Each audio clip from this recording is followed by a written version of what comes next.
Saturday morning. Breakfast time. What are we having this morning, Mel? Oh yes. Cereal and milk. Yep. Cool. Hi guys, and thanks for joining us. We're just on our way up to Hartley's Crocodile Farm. Take Mel up there to see a croc. But this little drive north of Cairns has got to be one of the most spectacular scenic routes that we have in Australia, I reckon. We haven't driven the Great Ocean Road, so I can't compare it to that, but this is pretty special. It is a little bit stirred up today. We've had about 5 or 6 days of absolute horrendous winds. Started to back out yesterday afternoon, and we've woken this morning to just not a breath of wind, just a few little sprinklings and clouds. It's quite spectacular. But yeah, so we're on our way to Hartley's, and so we'll update you as the course of the day.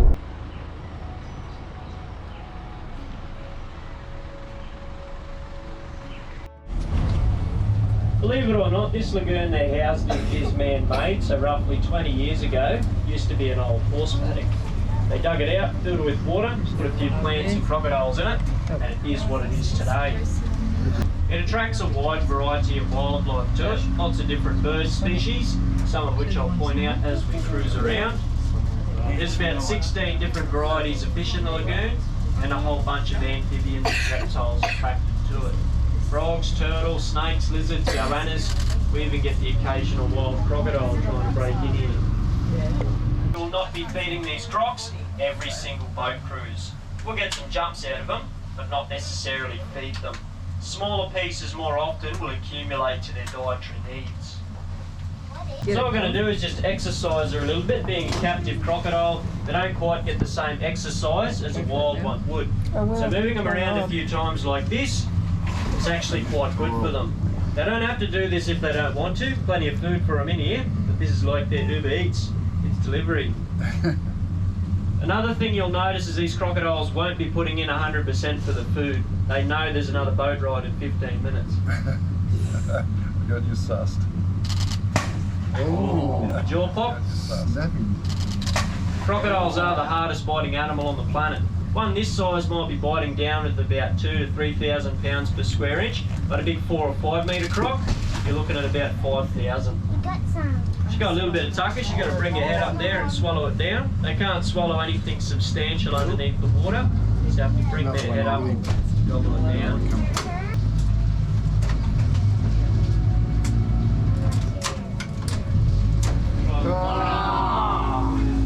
There we go. It's coming. You can get it.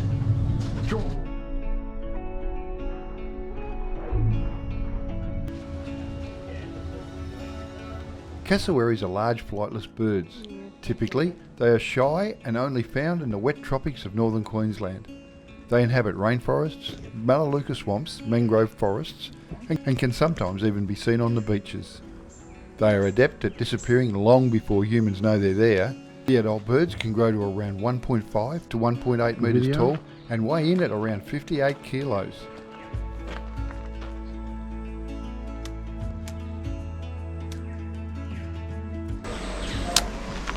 As I'm watching this, all I can think of is we were camped somewhere and a kookaburra knocked off some bloke's chop straight off the barbecue plate, took it up the tree, and that's exactly what he did with the chop, belted it.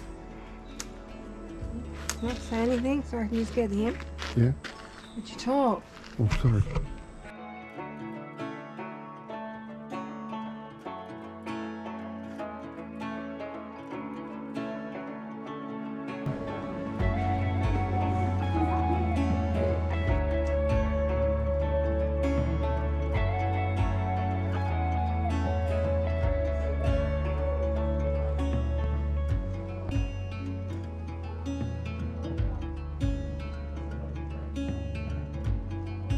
There's a couple. Oh, we've got different ones down there.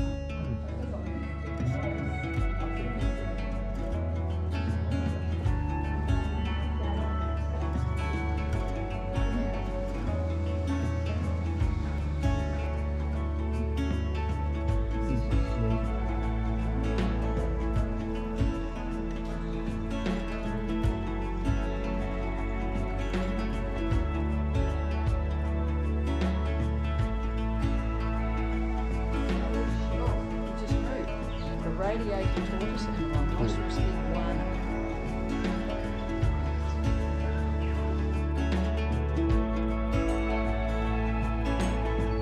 As we take our time and stroll through the tropical bushland environment, the place is littered with things that will bite you.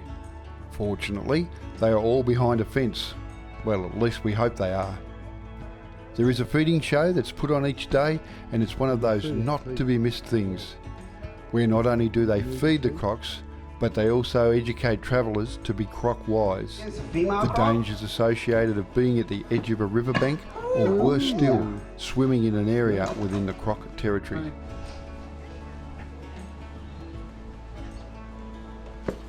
Beautiful work. Nice work, Ricky. 2 secs. Oh, Speedy, you're useless. Oh, straight in. Oh, big fella here's going to get involved. Oh, not happy. Beyonce's ran into him.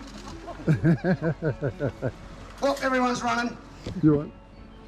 You can see when he pops his tail out. He's not huge, but he's certainly big. This one here is one of my favourite crocs as well, guys. We'll just bounce him around a little bit here.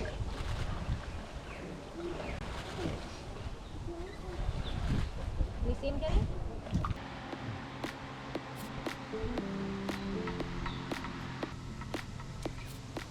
After the feasting show was over, we headed off to explore the other areas of the park, where prehistoric replicas of days long gone watch over the land.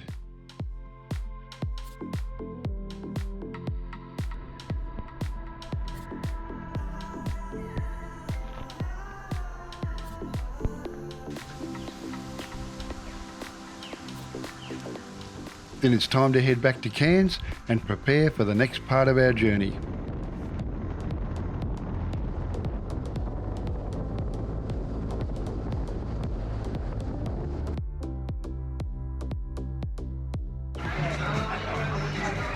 Cheers from Cairns. Yep.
So we're just on our way into Davies Creek.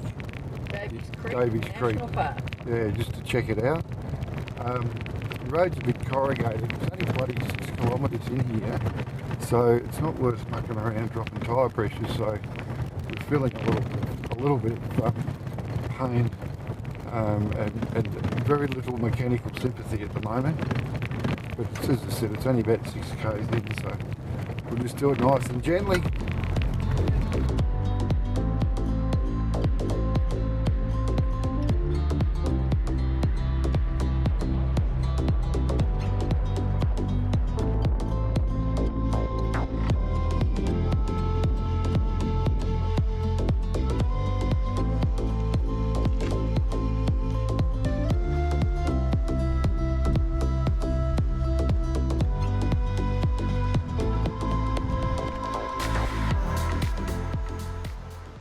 We've just found this little spot just down off the highway on the way to Mariba, and it's Davies Creek. It's a bit corrugated coming in, but nothing too concerning. Yeah, so we're just going to go and check this place out. It is a little bit out of the way, off the main drag, but man, it's pretty. Drive through a state forest and then end up actually in a national park. So we might go and check it out, eh?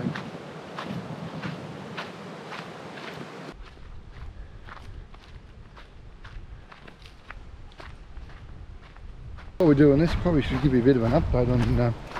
So we've just had 3 days two full days in Cairns.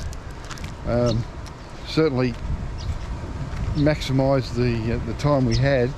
Still, obviously, still a lot to see, and it was once in 2 days. But we've picked a couple of things which we've shown. Man, this is pretty. This is bloody pretty. Yeah, so we're on our way to Paronella Falls for tonight. We were there a few days ago, took some photos and did the day tour, and we want to go back and do the night tour. Looked really, really impressive, and Liz obviously wants to smack a few night photos with the homestead and the castle and things. So yeah, we pulled the pin like probably a day earlier than we were going to in Cairns, and just we're going to tootle back there, but we thought we'll go up over the Tablelands. Take all day to do it. We don't need no big rush to get there. So we thought we'll just check some of these places out. Have a look at this.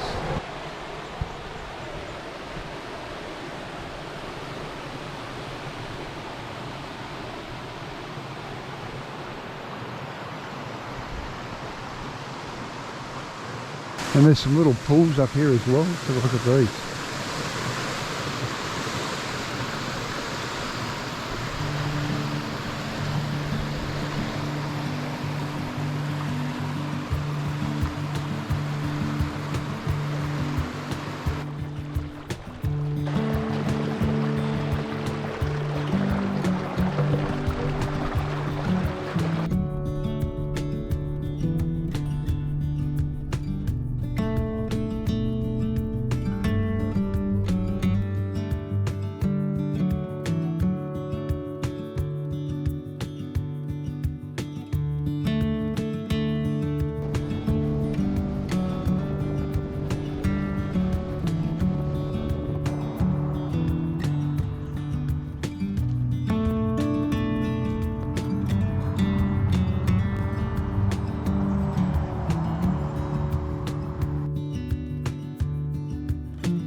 Hi guys, we're just on our way to Atherton and saw the sign to Tinaroo Dam. So we thought we'd call in. It's about morning tea time, so good enough time to have a stop. Oh my God, have a look at this.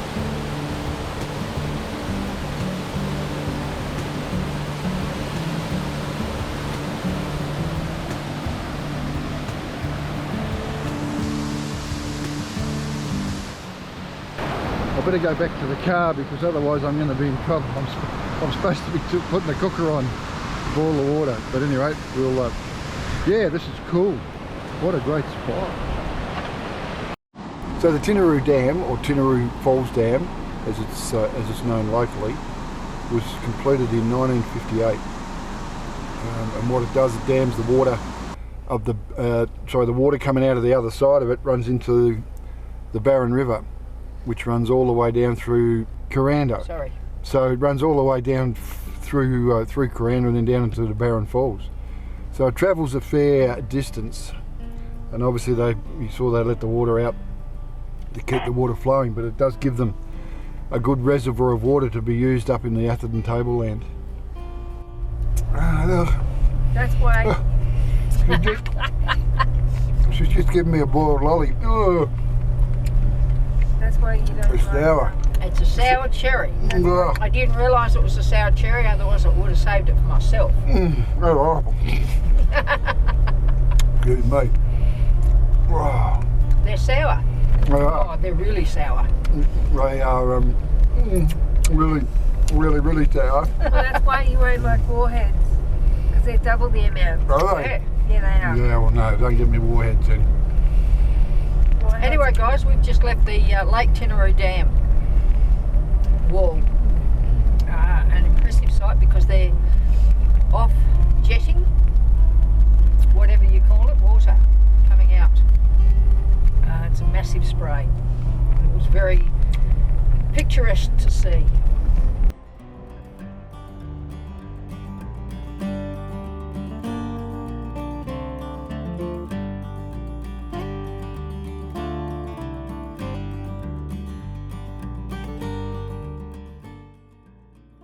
So this is our setup at Paronella Park. They're really good. They give us two spots side by side. So Millie's little tent's over there. Pretty cool. Great little spot. Another one. Another great little spot.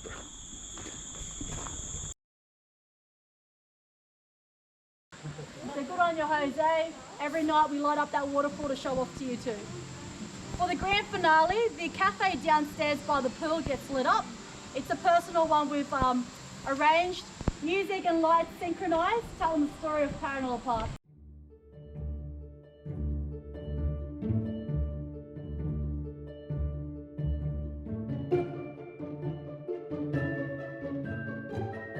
After attending the spectacular night show, we got permission to head back into the gardens to take some photos. We wanted to try and capture the atmosphere that this place holds before the lights were finally extinguished.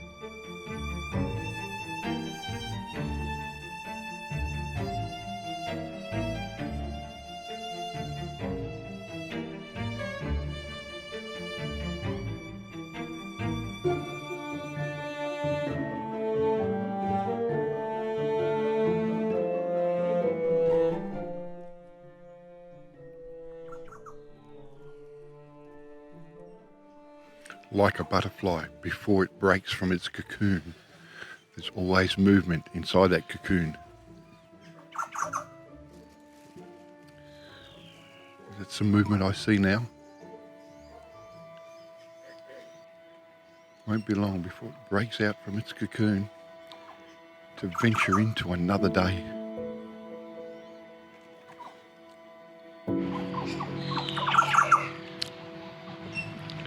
Sometimes this process can take up to 3/4 of an hour, a good 45 minutes before the hatchling emerges from its cocoon.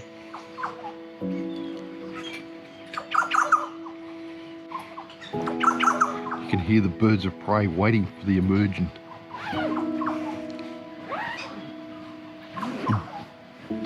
Waiting for this butterfly to emerge. Here it comes. The process starts.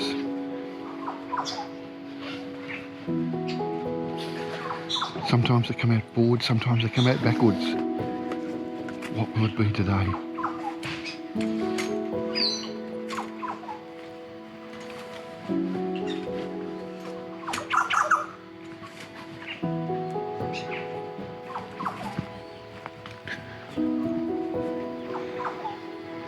Really slow to start with, and out it emerges, our baby butterfly.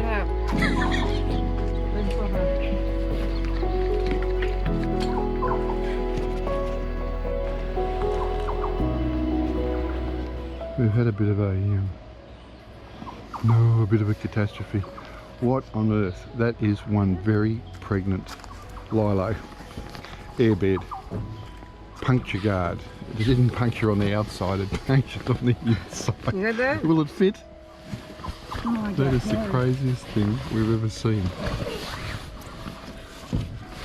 It's not going to fit, Liz, that way. You have to let the air out. I intended to anyway. Cool, yeah. It's only a bin job.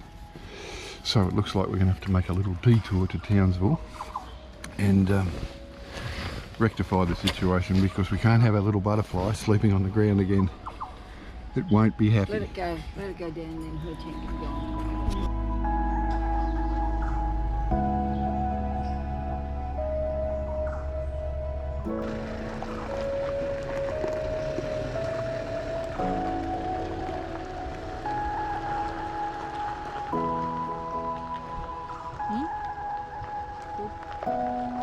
We'll probably have to go forward a bit, but we'll just see it.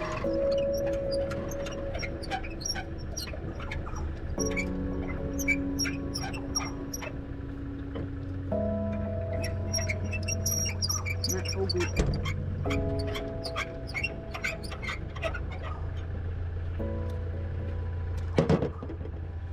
That is how you hook up, my friends. Push the button.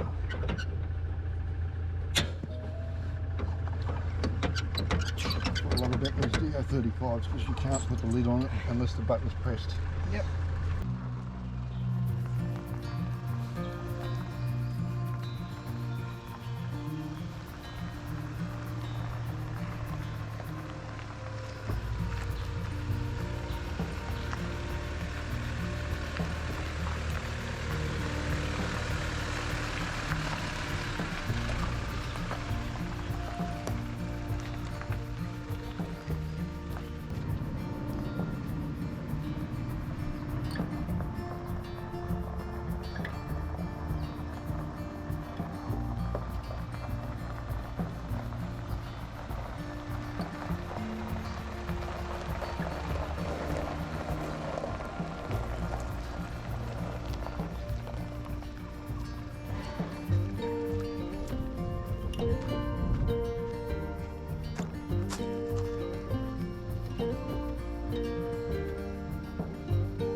Our destination today is Bowen.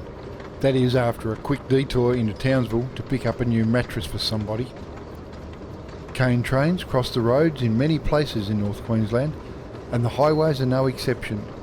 You do have to have your wits about you, particularly in harvest season, which can begin as early as May and continue through till December.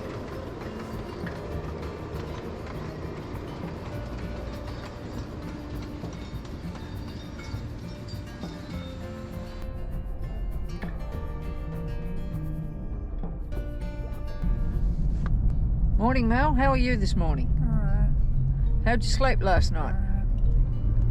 You slept on the floor last night. Is that right? Yes. Why'd you do that, Mel? My bed was screwed Your what? up. My bed was screwed up. Your bed was screwed up. Swelled up. Swirled up, you mean? Too hard to sleep on, wasn't it?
Tully is essentially a sugar town. It was created to service the surrounding sugarcane plantations. In recent times, it has reached beyond sugar to become a hugely important district for banana growing. The town is famous as the wettest place in Australia, with an annual average rainfall of 4.27 metres and a record for the highest annual rainfall in a populated area of Australia with 7.9 metres, which it achieved in 1950. The big golden gumboot at 7.9 metres was built to signify this achievement. Frog trying to get up the big gumboot, Mel. Oh, I nearly caught that on camera. That would have been a good trip. Can we come too?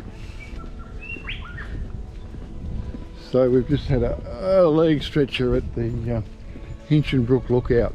Always a great spot. We didn't stop on the way up because it was bloody windy and it wouldn't have been very comfortable. So we've nailed it today. There's just a very slight breeze, and it's a picturesque. There's a bit of a walk around the edge as well. What we're doing.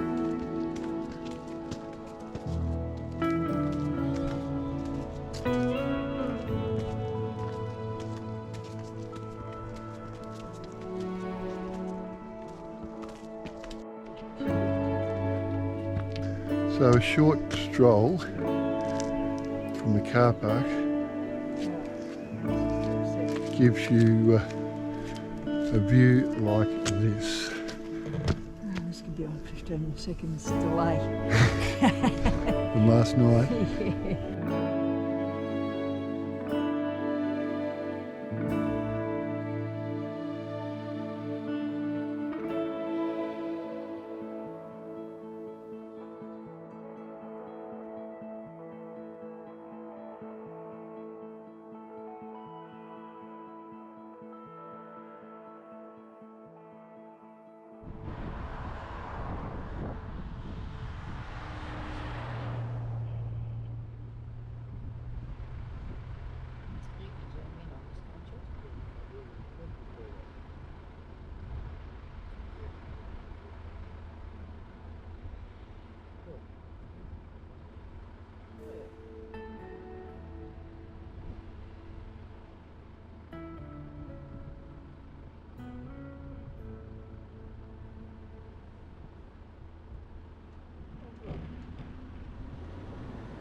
stop in Ingham for a quick pit stop and bought morning tea.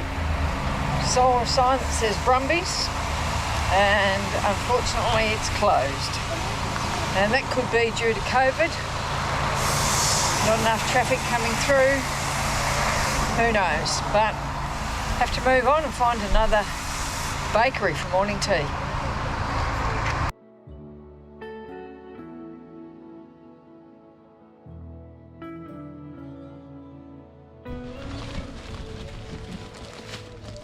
Unboxing. Well, where's the... Oh, tell me that it's got to come in there. I don't know, Mel. It's my other one. Hey, just have a look, see what it does. Just hang on. Instructions. What do we got? New Wanderer Premium Air Single High Twin.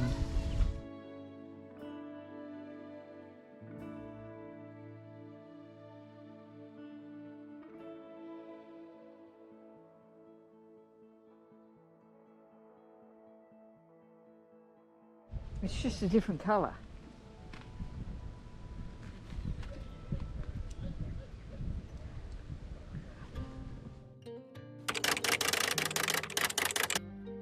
In the next episode, we head further south and spend a couple of days exploring what's turned out to be one of our favourite places. We rejoin civilization and spend some nights in caravan parks, tackle a nemesis that once beat us a couple of years ago. And finally, we chill in Hervey Bay before the last leg home. If you've enjoyed this episode, hit that like button. Maybe consider subscribing if you enjoy this type of travel. We do appreciate it. Don't forget, stay safe and don't let the dust settle.